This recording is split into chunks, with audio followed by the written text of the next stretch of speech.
Welcome to my balcony garden. This bougainvillea right here was just a twig, and now it is blooming, as you can see over here. What I'm trying to do is trying to make the branches go along this railing so that it has this nice appeal to it. I'm just bending it and putting it along. And I have these roses which are also blooming nicely. It's not focusing, but it's okay. There are roses, and as you can see, there are buds at the back as well. And this is just for green.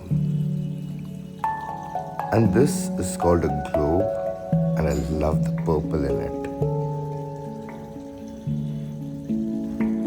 And these are yet to bloom. And this one was almost dead, but then as you can see, new leaves are coming out now after like a month. And you have these which are forever blooming, which I love. And this hibiscus, we didn't know what color it would be, and today is the day it actually bloomed, and we get to see it. And these tiny flowers are just too cute. And marigold, my favorite since I was a kid. I don't know, there's something about it that I just love. And we have succulents as well.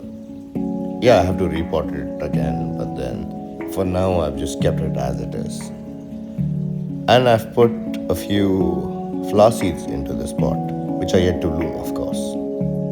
And these are tuberoses, which came out of bulbs and now they're growing. And we have a terrarium as well. Yes, I've kept it outside because this part of the balcony gets indirect sunlight, which is amazing for the terrarium to grow. This is my balcony as of 7th July 2025. There's a lot more to come. There's a lot more for me to do. And I post daily updates on shorts, YouTube shorts. So I'll see you there.